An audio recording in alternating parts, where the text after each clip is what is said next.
And off we go. Leave the meeting. Okay. All right. So I was not complaining, but I was saying at the beginning that it's been a long time. We've gone back to not using Zoom. So I'm going to make sure, or I'm going to try to do this properly. But can you guys all see whoops, we don't want to go from the middle. Can you guys all see my presentation? Yeah, perfect. Okay. So thank you to thank for putting this on. It's been a great group to work with.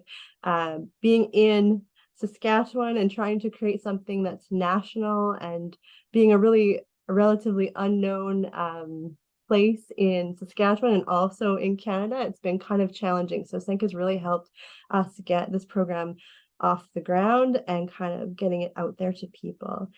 So what I wanted to do for this presentation is just I thought I would start off with some fun slides about what the Diefenbaker Centre is, so you guys can check it out if you're ever in Saskatoon, and then talk about how the program kind of came to be, and then just outline, there's 4 modules, just give a little description of what's in each of them, and then at the end, just how you can go about registering, and it's literally an email, and then if anybody has any questions.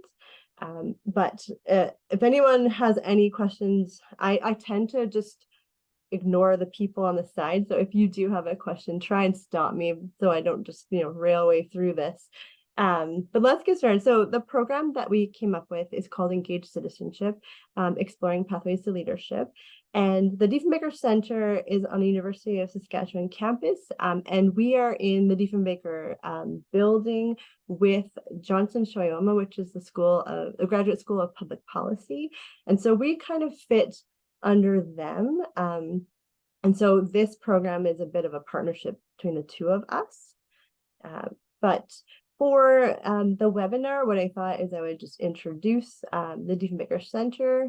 I feel like I just said this a few seconds ago, but I'll just go through it again. How the program is designed, sort of the structure, and what we it's one thing for me to tell you what I think it's going to do, but kind of how we envisioned it would be used in a classroom. And then how it ends up getting used, of course, is a different story. I have kind of like a demonstration of one of the modules I'll try and bring up on my screen. And then again, how you can go about accessing it, and then any questions at the end. Okay, so this is us. I'm inside my closet because I don't have an outside window to my office. But the Diefenbaker Canada Centre, which doesn't look quite so lovely right now because it's dreary and it hasn't snowed that much here, but it's certainly not as green. It was the vision of John Diefenbaker. So he was, hopefully you all know, he was Prime Minister, and then he was Chancellor of the University of Saskatchewan, and he was really impressed by the presidential libraries and kind of had that as an inspiration. He wanted to design a center kind of for himself. He also designed an 80th birthday magazine for himself. So I think he also was quite proud of his accomplishments. But he envisioned this center to be kind of like a research center. It would be a place that would house his personal collection of artifacts, but also like a learning place where people would come and discover Canadian history. The building opened in 1980, so it opened a year after he died, and he and his wife are actually buried just out back. They're buried facing the South Saskatchewan River, and their graves allegedly are facing Prince Albert, which is the riding that he represented as an MP. And so in the building, we have exhibit space, and we also have a collections area where we keep his things. If you're not familiar with John Diefenbaker, he is probably best known as Prime Minister of Canada from 1957 to 63. And he was a true advocate of human rights. He was a lawyer first, and then as Prime Minister, really fought to sort of diversify Canada, and he had what was called a vision of one Canada, that Canada as a country would find strength through diversity. And so his hopefully best known accomplishment was the Canadian Bill of Rights, which was passed in 1960. He also granted enfranchisement to First Nations in 1960. He appointed the first female cabinet minister and then the first Indigenous senator. And so he really helped kind of diversify a fairly, white male government. He's also infamously known around here for the Abro Arrow cancellation. And so we get visitors that either come in and just like ooze respect and admiration for him, and some have met him, and then you get the people that come in and all they complain about is how he cost Canada their shot in aerospace dynamics. So that's kind of what we get in the exhibit. So our mandate is to make connections make connections for our visitors with leadership, citizenship, and Canada's role in the international community. And so the exhibits that we bring in try to follow that, and any programming or things that we do as well. In addition to sort of like the exhibit there on the right is our One Canada exhibit. That's sort of the permanent one on John Diefenbaker. And then we also have a traveling exhibit space, which sort of rotates. And right now we have one on Mennonite floor patterning from Manitoba. In addition to those spaces, we have 2 replica rooms. And these are, I would say, looking at the pictures, they're like identical to the originals in Ottawa. So on the left is the Prime Minister's office, kind of like the 50s, 60s when John Diefenbaker would have been in office. And then the right is the Privy Council chamber. The green furniture, lovely as it is actually on loan, permanent loan from the government of Canada. So the idea was, I think, that Ottawa was renovating the office and wanted to, did you guys lose my presentation? Okay, I lost it. There we go. Want to renovate the office, so we got the furniture on loan, but like even the crown molding was taken, like models of it, and reconstructed. And then in the Privy Council chamber there, around the room, which you can't see in the picture, is 12 the first 12 prime ministers with their signatures, their images. Some people ask if that's the real table, and you can kind of imagine how big it is. It is not, it's a replica, but a really funny table for having a meeting. You'd literally be like 10 feet trying to pass something to somebody else. And of course, kids don't know what the ashtrays are on the tables, but there's ashtrays and inkwells and that sort of thing. But yeah, so we have these 2 spaces. And then, as I mentioned, a lot of the rooms and the exhibits that we have, we use his collection that we house here. And he has like over 5,000 things. We have anything from his clothes, his fishing rods, his shoes, his CAA membership card holder, not the card, but the plastic thing that you get for free. That is an artifact in our collection. But the things like on the table that you see there, those were his personal items. He also got a lot of gifts from his fans, and one of the things we have on display right now is a paper mache head, and this is like one you could put over your head to wear in a parade or something. It kind of looks like him, but it also really looks like Richard Nixon, so it's kind of interesting. So we try and pull out the weird things. He had a popsicle stick lamp, like the whole thing is about this big, all made out of popsicle sticks, and he literally, I think, was a hoarder because he kept everything. I mentioned that he represented the riding of Prince Albert. He had a house there, which was his first wife, who died of leukemia. It was her dream house. And today it's a museum. And so a lot of his furniture and things were there too on display, so people can see them. So let's speed up here and start talking about programming. So one of the things we do, so even though we're called the Diefenbaker Canada Centre, we are nonpartisan. So we really try and just represent both sides. And we offer programming for schools. We try and do all ages, but I'd say the majority of kids that we reach are grades 4 to 8. And so the picture on the left there, we do a lot of programming related to Canadian government. And that picture there is a program for grades 4 to 8. called Your Voice Matters that is funded by Election Saskatchewan. And really, it's very similar to Engaged Citizenship in that it goes through the process of voting, and really getting kids in grade 4 to understand and then tell their family that voting is easy, and then building on these things as they go through school so that one day they will also participate in democracy. And it's a program. I did two classes today, and it's a lot of fun, and kids actually really get into it once they get a chance to kind of pitch what they would do to make Saskatchewan a better province. They really get into that sort of thing. We also do a lot of community events. We run summer camps. The picture on the right there is one of our summer camps. We are responsible for the Little Stone Schoolhouse on campus, and it's the first one-room schoolhouse in Saskatoon. They actually moved it from its original spot to campus. They took it apart brick by brick and then built it back up. And so it's been reconstructed, and it's a lot of fun to work with. Kids get to go back in time and do school lessons on slate boards. And then in the center is a screenshot of our exhibits, which I wanted to share that with you guys because these are on our website. There's all kinds of exhibits related to Canadian governance, John Diefenbaker, the Bill of Rights. And some of these have lesson plans or activities that go with them that are just available on our website. Some are in French and English as well.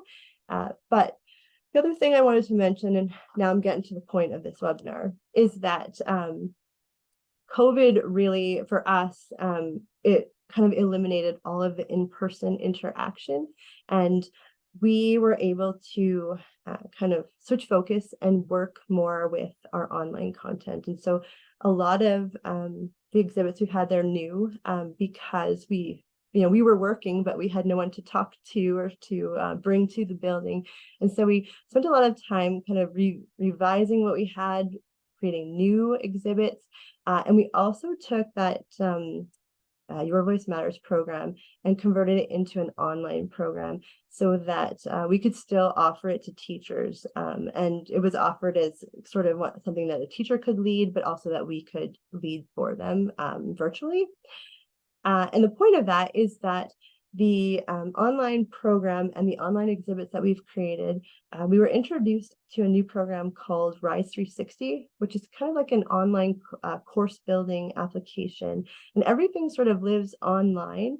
And it's got lots of like little module sections that you kind of build blocks of with lots of interactive features. And so it worked really, really well as an online exhibit.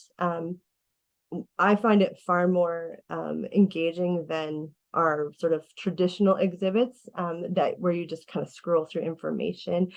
You can put games in there, and you can put like quizzes and things. So we really enjoyed learning how to use it, and we used it to convert Your Voice Matters into an online program as well. And that's the point, like I'm trying to get to, is that was the program that we thought would be great for creating this Engaged Citizenship program as an online program so that we could share it across Canada very easily without having to ship materials or send things on loan and have a cost associated with it.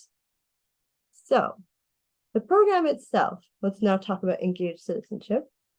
When it was first envisioned as something completely different, we were actually approached by the family of Tom Malloy, and he was one of the lieutenant governors of Saskatchewan. And he passed away in 2019, and his family actually came to us and wanted to create something, an exhibit or something that would showcase his career. He was he was the chief negotiator for the Canadian government for the Nunavut Act, and he was also instrumental in other negotiations. And so the original thought was, let's look at kind of the most recent lieutenant governors in Saskatchewan and create an exhibit out of that, and showcase sort of the careers, the accomplishments of those individuals. And those that were living possibly have some interviews with them, get some of their personal belongings, and create a really cool exhibit. As we did the research for that, we realized, these people have really cool backgrounds, and we also realized how little we knew about this position. And so it really, like, the protocols, how you address them, what they wear, that sort of thing. There's so much that we had a pile of information. And then it's, obvious that this is relevant to not just Saskatchewan, but also to Canada. Everybody, all the 10 provinces have a lieutenant governor, so why not make this a little bigger? As I mentioned, with COVID shutting everything down, we also thought, here we have an opportunity. We've had some experience with online exhibits and programs. We can kind of use that and take this information and create something that we could share nationally. I mentioned at the very beginning, there are people on the University of Saskatchewan campus that don't know about the Diefenbaker Canada Centre. And so they'll come in here and say, we didn't even know this building existed, which makes us feel sad. But, we're trying to expand who we are in Saskatchewan, but, here having an opportunity to expand nationally and gain a little bit more recognition and awareness. That was a really exciting opportunity for us too. So we revised the focus. Now instead of doing this in-person exhibit, which is, pretty small scale and specific to just Saskatchewan, let's expand, make it a nationwide program. Let's do it online. So again, we could make it free, because I know, as well as you guys do, that teachers, everything that can be free, the better, because there's not enough of any money to go around anywhere. So for us to be able to offer it for free was a big deal to me. In my experience working with teachers, I want it to be able to use, and it's not something that I would like to make money off of. And so not having to ship anything, making sure it's all kind of there and easy and accessible was really important. And for us to be able to access people up north and people in remote areas, a lot of Saskatchewan is remote. And so being able to send things electronically was ideal. The other thing we kind of, as we realized how poor our knowledge was, we thought, this was our target audience is high school, but it has value to all Canadians. So looking at expanding to try and reach newcomers to Canada, to reach regular moms and dads who are hopefully voting in the next election, but may not know anything about these positions, or the people who say that we should do away with the monarchy, or all these ceremonial positions. Just having something that really could be used by anyone. We really thought it had applicability across all ages of Canadians. So what did it end up being? Because it always becomes more. So we started off with this like becoming lieutenant governor idea, and then we think, okay, well, if you're going to talk to kids about lieutenant governor, you got to talk about territorial commissioner, and then you got to talk about provincial and territorial government, of course. And then you can't talk about that without talking about the federal government and sort of the history of how Canada became a country. And so a literal snowball. And then you have this massive program that we had to sort of put into sections. We, as I mentioned, chose Rise 360 for the platform, and we were able to sort of break it into 4 modules. And I'll explain kind of each of them individually. They don't have to be used together. They're kind of standalone, but they would also kind of work well together. The other nice thing about Rise is that it will automatically adjust its content. So if somebody accesses it on a computer versus a tablet or a phone, rather than some websites that look terrible, this program actually will adjust it so that it still looks as good as it can. As a national program too, we wanted to make sure it was available in French and English. In the research that I've done, I feel very bad for French teachers, French Canadians in general. You search lieutenant governor, and some provinces have the opportunity to switch it to French, but a lot of them only have English. And so for me, I thought, okay, well, here is my opportunity to kind of contribute to French learning. I'm learning more French as I do this too. But take those resources and have one that has kind of all the information in French and English. The other nice thing as an online platform, I like to think of this as an online textbook. But in the case of a printed textbook where it outdates so fast, and I mean we've already replaced one commissioner and three lieutenant governors since we started this. So the nice thing about this online platform is I can go in and check a spelling mistake or switch information, and it's automatically updated. So it kind of can be updated as often as we need it to. And it also has the potential for expansion. You have sort of have unlimited space on a computer compared to a textbook. And then again, being able to access it, really all you need is the link and the password, and you can, and internet, obviously, and you can access it. I'm just going to pause here and just make sure if anyone has any questions or anything they want clarified before I keep going. No, I'm going to use this opportunity to have a little bit of coffee. Okay, and I will keep going. Okay, so the online formats, each of the 4 modules is kind of structured the same. There's a bit, I guess, of creative liberty between them because I had a few different people working on them. So one person chose a different font, which I didn't like, but I wanted to make sure that she was a student. So I wanted to make sure that I respected her choice. But they all sort of have the same structure. So they have like an introductory outline with what we think were the learning objectives and a table of contents. And then things are broken down into short lessons. And within those lessons, there's information, like as I mentioned, kind of think about an online textbook. So information, graphics, and then things like knowledge checks. There's matching, so you'll have you can pull things. There's videos, discussion questions. There's like an avatar lieutenant governor where she asks you questions and you choose the right answer, and she gets happy or sad depending on what you pick. So a way to kind of make the learning a little bit more interactive. At the end of each module, there's optional classroom activities. So if you want to take what's in the module and then do something in the classroom, things like voting simulation, classroom MLAs, and then a few research projects too. And the research projects build on what's in the lessons. And I'll go through each of those a little bit later.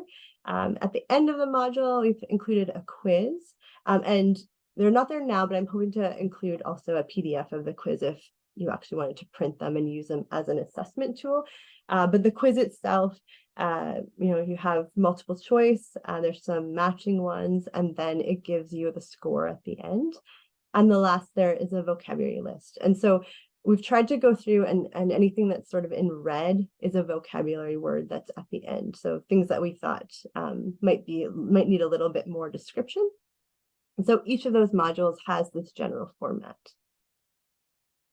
So if I just go through module 1, module 1 it was the one I worked on. It was a monster because, this is the one where I'm like, okay, well, I have to talk about this and this and this.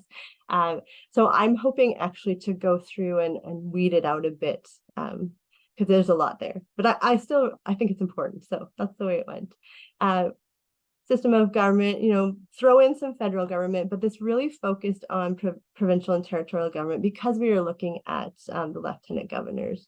Of course, you need a little bit of what happened with the Constitution. So kind of just pulling out the highlights, talking about that notwithstanding clause, which is a big deal in Saskatchewan right now. And then the role of the provincial government, the role of the territorial government, kind of the difference, looking at consensus government versus political party government, the process of legislation, so how a bill becomes a law, and then a bit on the judicial system. And at the end of this one is where we have a few activities. So kind of with the classroom consensus, imagining your sort of the territorial government and how the consensus government is chosen. So what that's like versus how the political parties form government. how a bill becomes a law. I like to do this one. We do this even with grade 4, and they have to talk about a possible junk food ban and what that would look like. And they really hate that one. But they come up with some interesting strategies. And then classroom MLA. So having students sort of represent an MLA for another group of students, and having a topic and having them listen to all of the opinions, and then sort of forming sort of a group opinion that kind of represents as many voices as possible, and seeing what that's like. So kind of seeing what it would be like to be an MLA.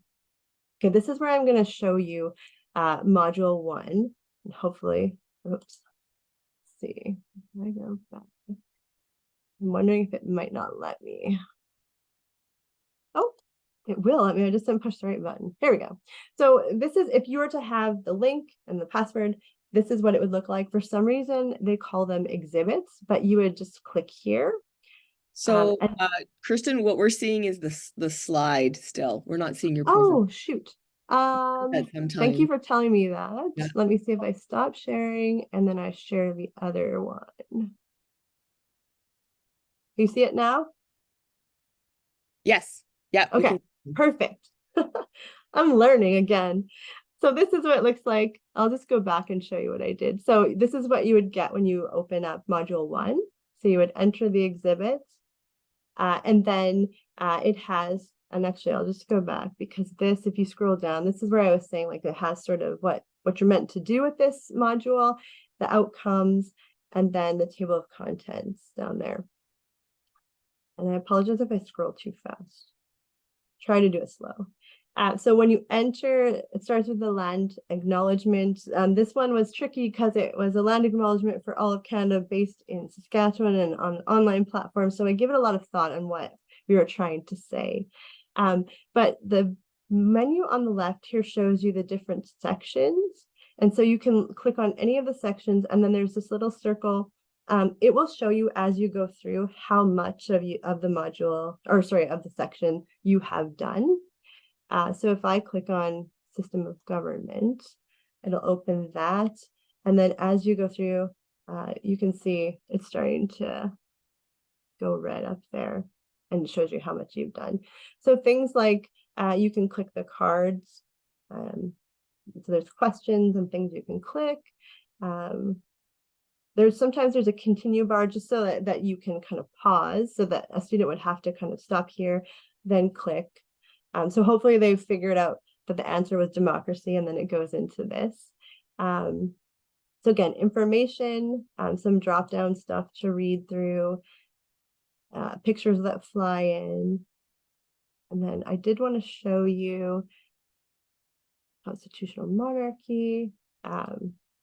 We had to update to King Charles and Justin there. The role of the Governor General, the Vice-Regal representatives. And then, so there's a video here. So you can put videos in as well for students to watch. And then I promise I'm getting to the point of what I wanted to show you. The branches of government, territorial government, here's a map. And so there's pictures in here where there would be things to click. So can you name all the provinces and territories? And then municipal government information. And then here we have another video, how the different levels of government impact your daily life. And then kind of building on all of that information that you read really fast as I scrolled through it, matching the types of activities with the different levels. So health services and hospitals, and you would just drag those down, passports. So another kind of way to read through the information and then check your knowledge there. And I will go back to the presentation.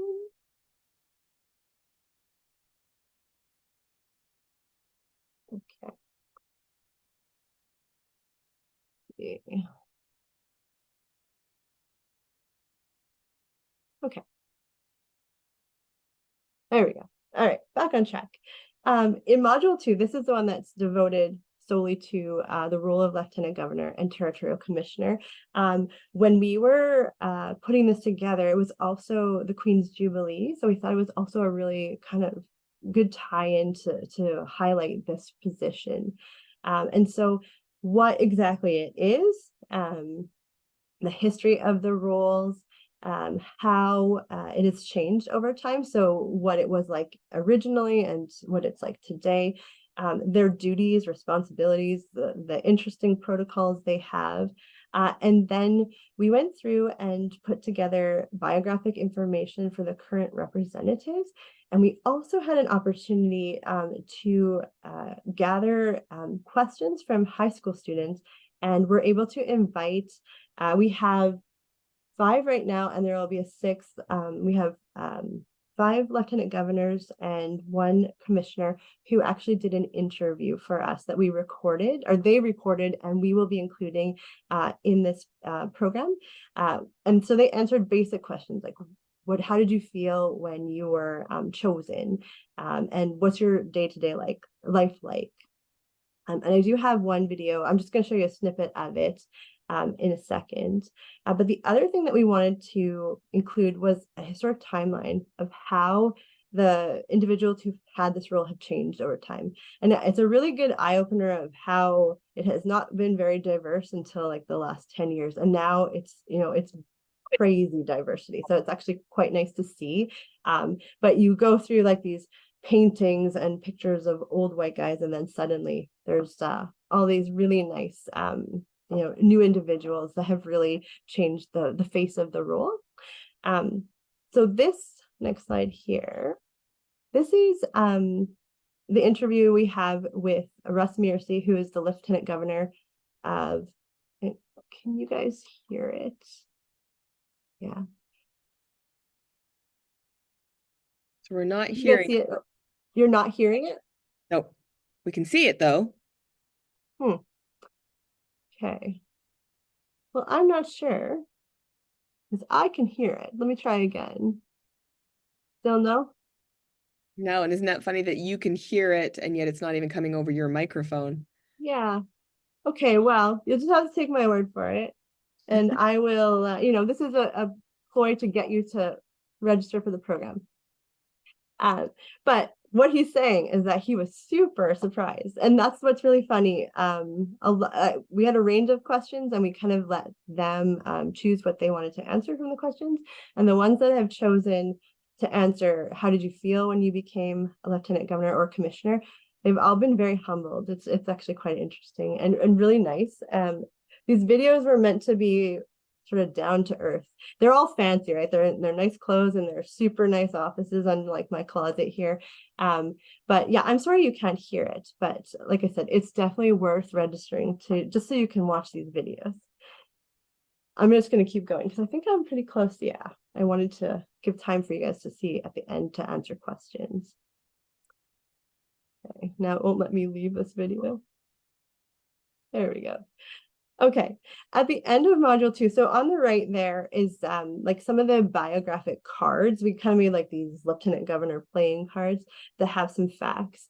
And the point of this is to show you have like elected people in government, and you have people who work in government, but then you have this position which is in government, but it's appointed, and these people have been chosen sort of based on, not how good they are at being a politician, but what they have done for Canada. So they exemplify leadership, citizenship, the careers that you learn about from all these different individuals. They've had every career.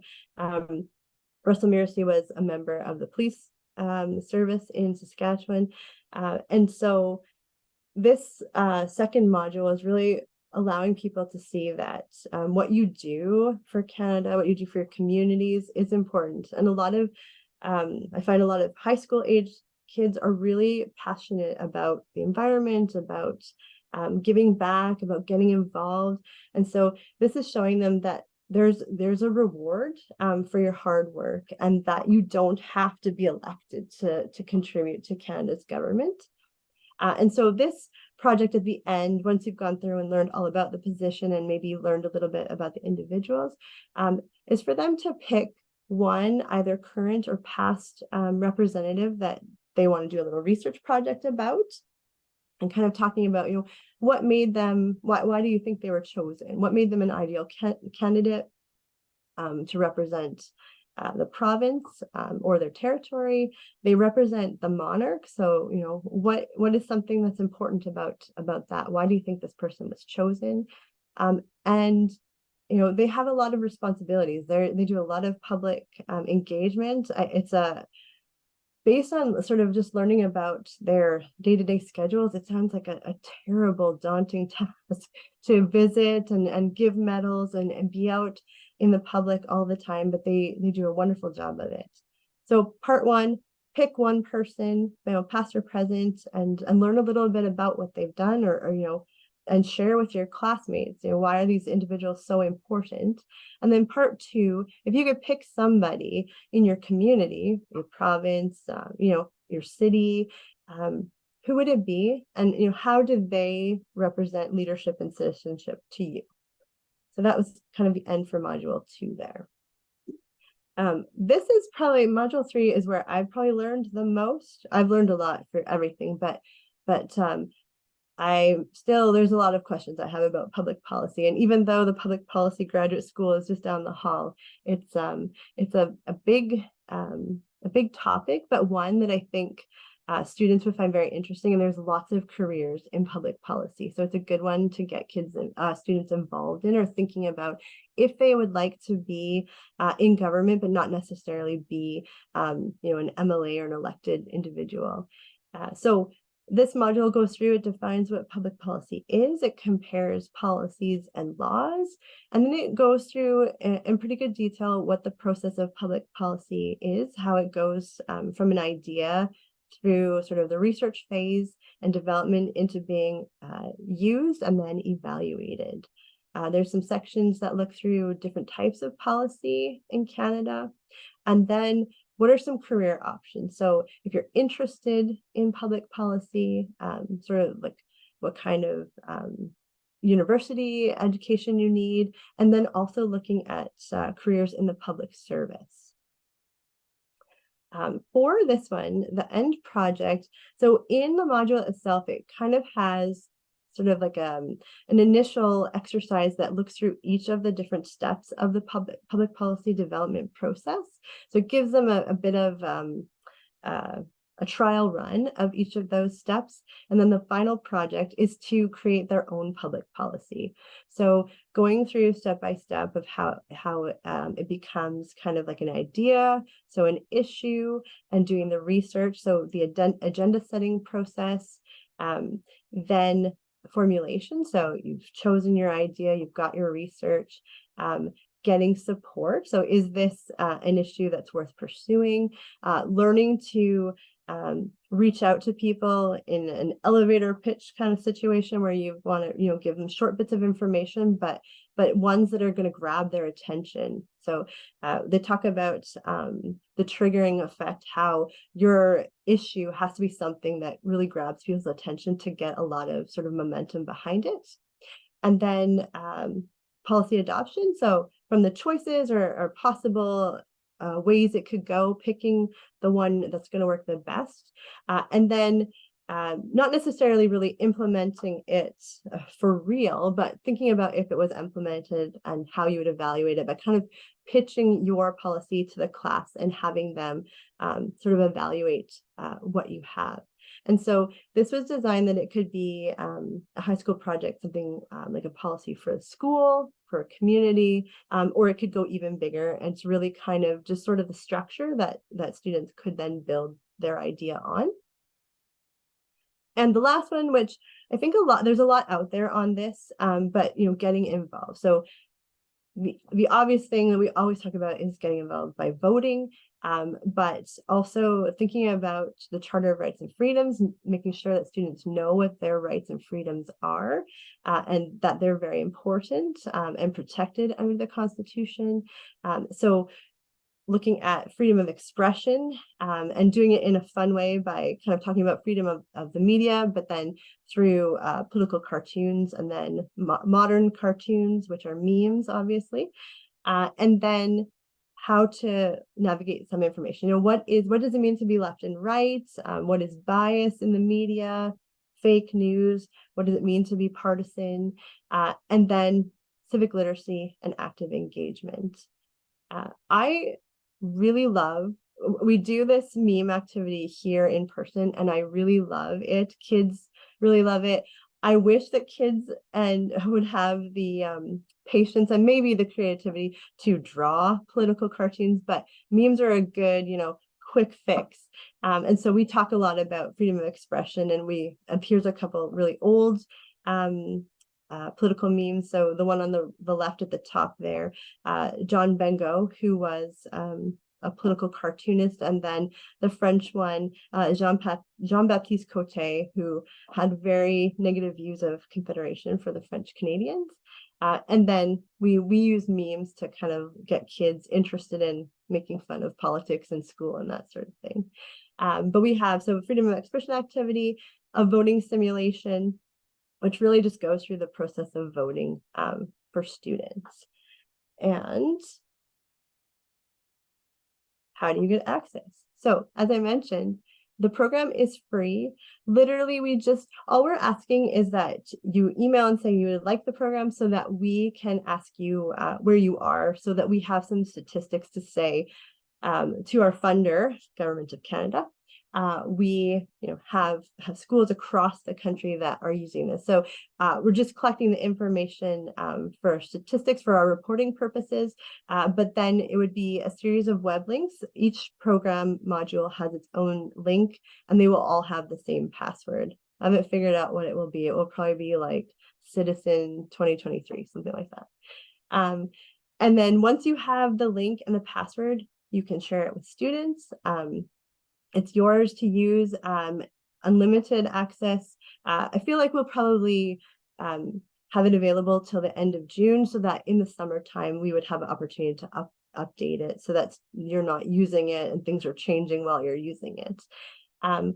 Because it is updatable and we can expand it, we really want to hear from people who are using it, what they like about it and what they might want to see for new modules, or what doesn't work. And so we'd like to include a feedback survey, an electronic one, just so that we can get some feedback and then use that for updates. As a person who provides programming, I've been doing this for a long time, I really value knowing that what I'm saying and doing is worthwhile. And so I really value the feedback, and we do use it to try and make things better. And what's the point of me creating something for someone else if they're not going to use it? So I really do appreciate and take that feedback seriously. There was something else. Oh, the other thing that I was going to mention somewhere in one slide and never did was that part of the vision of this program too, like how you would use it in a classroom, is that heaven forbid we have another pandemic, that this would work for students to use at home. So if you still have students that are doing online learning, they could access it from home. Students could access it either in partners or individually in a classroom, or a teacher could have it up on a screen. It also could just be a resource for teachers if you're looking for information on a topic, so that it's there and accessible to you. And now is the time for questions. So I have a few questions here if nobody has questions, but I want to hear from you guys first. So let me know what I can answer. So Kirsten, first of all, thank you for your time. And then I wanted to share, because you had to go so quickly through the platform, and this summer I had the opportunity to literally dig deep and go through each of the resources. And I want to let you guys know that there's so much that she just wasn't able to share with you guys with time, and being here in Alberta, I was able to like cherry pick and go, okay, I could use this piece with my social 9s, and I could use this piece with my social 30s. And I teach a social justice class, so that civic action works with my social justice class. And so there's just so many really cool interactive activities and videos and that sort of a thing, that it's worth even just registering, just so that if you get some time, which, none of us have, but maybe over Christmas break, if you're a nerd like me and do a little extra stuff, just to dig through and go, you know what, I don't have to do this whole huge module. I want this little piece right here. And there's some really, really good stuff there. Thanks for that.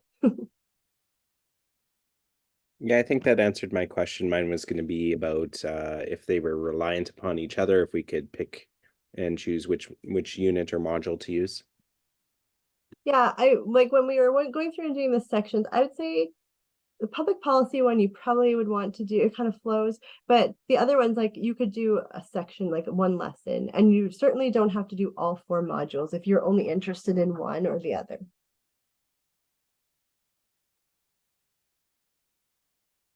If there's no other, if anybody wants to answer the questions on my slide, if there's things I still have time that I can add stuff to. So if there is anything, that in me talking that you think, your students are interested in, or things that you'd really like to know about or have included, feel free to share.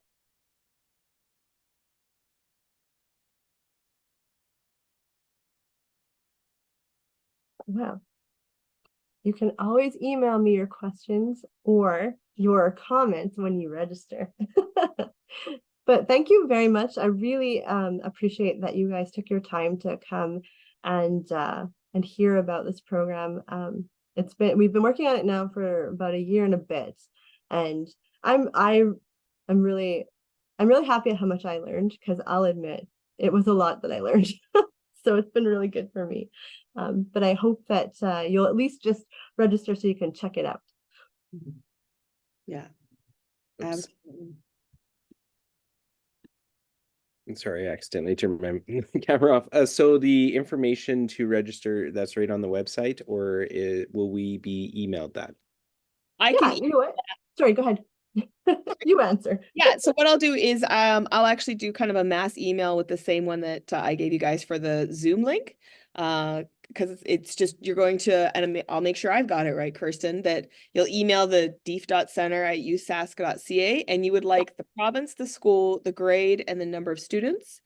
And then Yeah. you guys will send a password and a link. And that if you want to share this with other teachers, just have the other teachers do the same thing, just so they can get the stats of how many teachers are using it and taking a look at it. And again, like I said, it's one of these resources that if you can just take the time to pick through it, you'll find all kinds of things that can link to different courses and different curriculums. Thank you. Okay, well, thanks again, everyone, and enjoy your weekend when it gets here. I wish it was Friday. Perfect. And I'm just going to end the recording. There we go.